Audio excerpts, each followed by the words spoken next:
Good morning बच्चों। कक्षा 12 के सभी छात्र छात्राएं ध्यान दें। मैं आपकी विषय अध्यापिका श्रीमती मंजू गुप्ता आपको आपकी हिंदी पुस्तक के काव्य खंड का दूसरा पाठ केकई का अनुताप पढ़ा रही थी, जिसके रचयिता राष्ट्र कवि मैथिली शरण गुप्त जी हैं। गुप्त जी द्वारा रचित साकेत महाकाव्य से केकई अनुताप नामक शीर्षक अवतरित है। ये द्विवेदी युग का महाकाव्य है। मैंने आपको बताया था कि वह श्री राम जी जब ये कहते हैं कि जनकर जननी भी जान न पाई जिसको, तो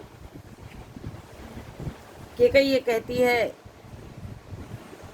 कि यदि ये बात सच है तो तुम घर को लौट चलो। केकई सिंह के समान गर्जना करने वाली केकई अब गौमुखी गंगा के शांत प्रतीत हो रही थी। इसके आगे का अंश मैं आपको पढ़ा रही हूँ, ध्यान दें। हाँ, जनकर भी मैंने ना भरत को जाना, सब सुन ले तुमने स्वयं अभी ये माना। केकई कहती है श्री राम से, हे बेटा राम, ये बात स्वयं तुमने इस बात को स्वीकार किया और सब सुन लें कि मैंने जन्म देकर भी भरत को नहीं जान पाया है कि आखिर मेरा भरत के हृदय में किस प्रकार की पवित्र भावना है। यह बात सच है और तुमने भी इस बात को स्वीकार कर लिया है, सब भी इस बात को सुन ले। यदि यह बात सच है कि जो तुमने स्वीकार कर लिया कि मैंने जनकर भरत को नहीं जान पाया, तो यह सच है तो फिर लौट चलो घर भैया। केकई कहती है, हे बेटा राम, यदि यह बात सत्य है कि जन्म देकर मैं भरत को नहीं पहचान पाई और क्योंकि तुम्हारा वन भेजने में उसका कोई अधिकार, कोई भी उसका हाथ नहीं है, ये बात सच है तो तुम घर को लौट चलो। अपराधिन मैं हूँ तुम्हारी मैया। हे पुत्र, तुम्हें वन भेजने में वास्तविक अपराधिनी तुम्हारी माता है, इसलिए दंड की भागी मैं हूँ, वह नहीं। जो भी आप मुझे दंड देना चाहें, हे बेटा, तुम्हें जो भी दंड देना चाहो वह दे लो, किंतु घर को लौट चलो।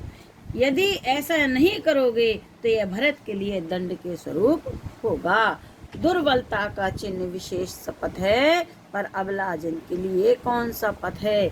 केकई यहाँ अपने आप को अबला स्त्री के रूप में स्वीकार कहती है कि हे बेटा राम, शपथ खाना, सौगंध खाना यद्यपि व्यक्ति की कमजोरी का परिणाम, दुर्बलता का चिन्ह विशेष शपथ है।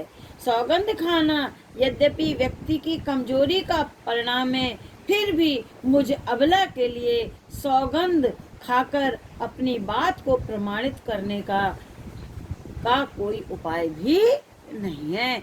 दुर्बलता का चिन्ह विशेष शपथ है, पर अबला जन के लिए कौन सा पथ है। पर मुझ अबला के लिए सौगंध खाकर अपनी बात को प्रमाणित करने का इसके अतिरिक्त कोई उपाय नहीं है। क्यों? क्योंकि बस वन भेजने की वास्तविक अपराधी मैं हूँ, भरत नहीं है।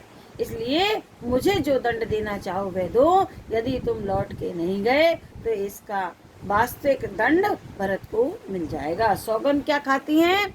यदि मैं उकसाई गई भरत से हूँ तो पति के समान स्वयं पुत्र भी हूँ। ये 4 लाइनें हैं, अंडरलाइन। दुर्बलता से लेके पुत्र को हूँ। केकई कहती है, सौगंध खाते हुए केकई इस प्रकार कहती है कि वास्तविक बात सच है कि यदि इस कार्य को करने के लिए मुझे भरत ने उकसाया है इस बात का, तो मैं पति के समान अपने पुत्र को भी खो दूं। केकई सौगंध खाते हुई कहती हैं, यदि मुझे भरत ने इस घृणित कार्य के लिए प्रेरित किया हो, उकसाया हो, तो मैंने जैसे अपने पति को खो दिया वैसे अपने पुत्र को भी खो दूं। बच्चों इसका अर्थ देखो अंडरलाइन का फिर से।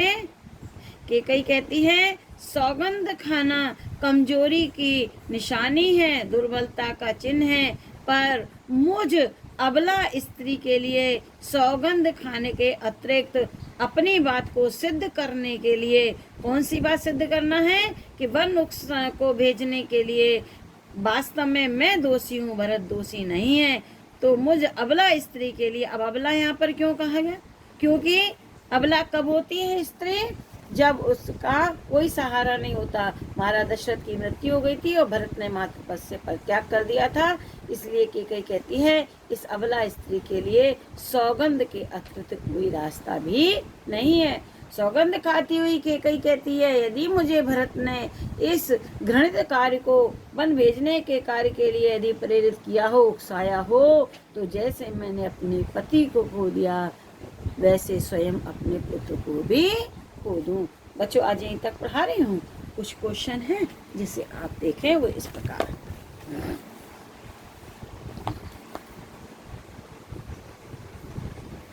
पहला प्रश्न है पद्यांश के पाठ और कवि का नाम लिखिए, वो आपका ऊपर लिखा हुआ है।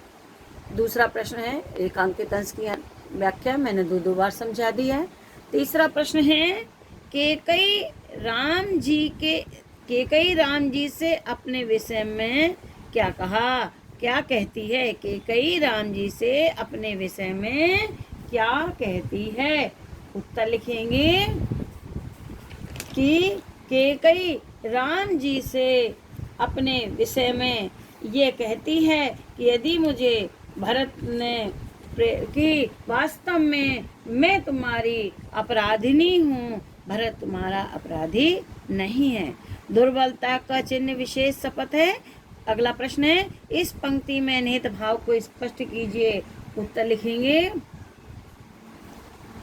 दुर्बलता का चिन्ह विशेष शपथ है। इस पंक्ति में केकई ने अपनी भूल को स्वीकार करते हुए उस कुटी में उपस्थित सभा और श्री राम के समक्ष कहा है। इसका आशय है कि सौगंध खाना यद्यपि व्यक्ति की कमजोरी का प्रमाण है, फिर भी अबला के लिए सौगंध खाकर अपनी बात को प्रमाणित करने के लिए कोई उपाय भी शेष नहीं है। आगे प्रश्न देखिए अपने पाप का पश्चाताप करते हुए केकई क्या कहती है? उत्तर लिखेंगे अपने पाप का पश्चाताप करते हुए केकई कहती है कि इसका पहाड़ सा मैंने पाप किया है, कि मैंने पश्चाताप करते हुए कहती है यदि मुझे भरत ने प्रेरित किया हो तो जैसे मैंने अपने पति को खो दिया वैसे अपने पुत्र को भी खो दूं। ठीक है, बस बच्चों आगे कल पढ़ाऊंगी। Thank you.